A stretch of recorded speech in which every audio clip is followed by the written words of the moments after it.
Hi everyone, I'm Father Shane and this is The Spiritual Life.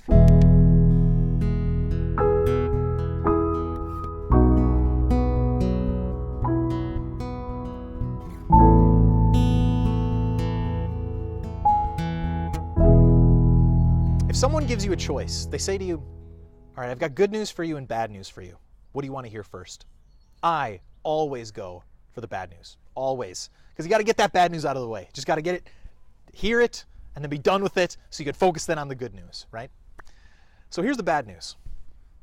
It's a bad news about the state that we were born in, the state of our souls, our spiritual condition. We were each born into a condition called original sin. Every baby is born into a condition called original sin.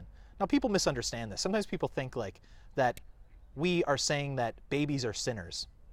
That's obviously not what we're saying. But babies, all people, are born into this condition of original sin. And it affects them on that deepest level of who they are, the level of their soul. Again, that's what the Catechism says, is that our soul is the spiritual principle of each person. And it is the innermost aspect of ourselves. St. Teresa of Avila again said that our souls, the soul specifically of a just man, one in communion with God and one who's living as God asks, is nothing other than a most beautiful paradise. But that's not the way that we're born. We are born into a state of original sin. So, what does this mean? It means that our souls are a mess. They are a mess. Our souls, the different parts of who we are, they don't fit terribly well together. We're at war within ourselves. And most importantly, the communion that we're meant to have within our souls, the communion with God, is missing. That is the state that we're born into. That's the bad news. The good news is this, though, that Jesus Christ so loved the world that he sent his only Son. He sent his only Son in order to die, yes, to forgive our sins, but to bring us out of that state of original sin, and to repair what was broken there, to heal what was hurt. And what God does is he undoes the damage of original sin, and he brings us back into the condition, the state that we were made to be in. That happens the moment that we are baptized. When we are baptized, the beautiful spiritual power that Jesus unleashed when he suffered, when he died, and when he rose again, that impact, that spiritual power is made felt within the individual soul at the moment of their baptism. What happens is that person is brought from this state of original sin into the state of grace. The state of grace. And your soul enters into this entirely new reality. You begin to live a new life. In baptism, in fact, so much of the imagery and the language in the Bible is about death.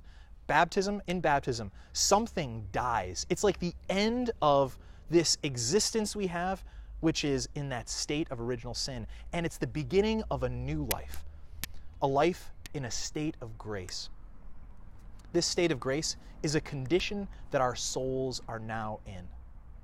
What are some of those characteristics or attributes of a soul that's in a state of grace, that has been made that way, again, through baptism? Well, first is our souls are made beautiful.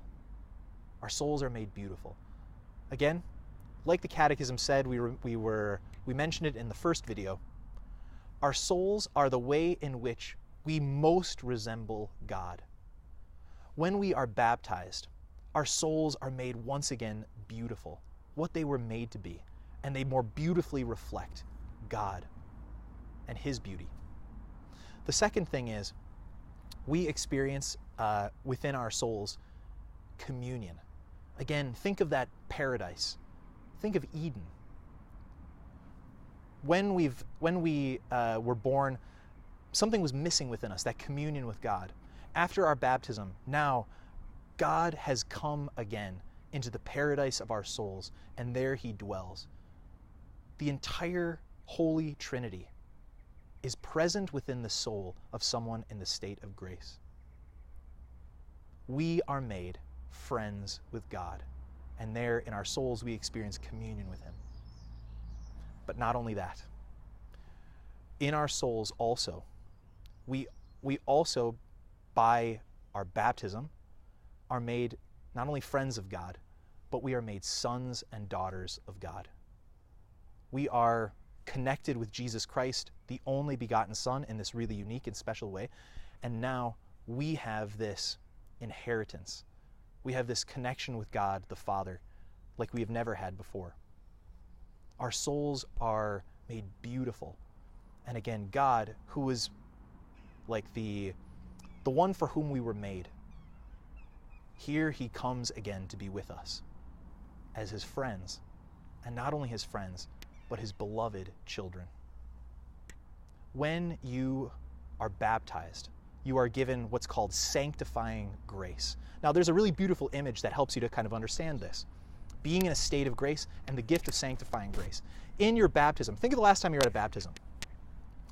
One of the things that the priest does is he takes the light from the paschal candle, the big candle, right?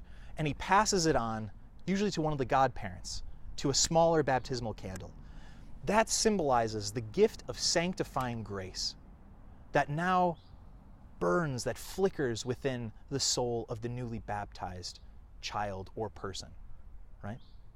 That child has now received sanctifying grace, which is this state, this condition now, the state of grace. It's the very life of God. He is now there, his life truly, within the soul of that person. It's a beautiful image as well because that flame needs to be protected. That flame, one good sneeze, and it's out, right? Got to be careful with it. What we're going to talk about in later videos is what are some of the things that would do damage to that state of grace that we're in? What actually kicks us out or destroys that life of grace within us, blowing out effectively that flame which is God's own life burning within the soul. We're going to look at those things and also how that flame can grow stronger. In other words, how you can grow in the life of grace and live more and more that friendship and that sonship or daughterhood with God. Stick with us, and we're going to again go to focus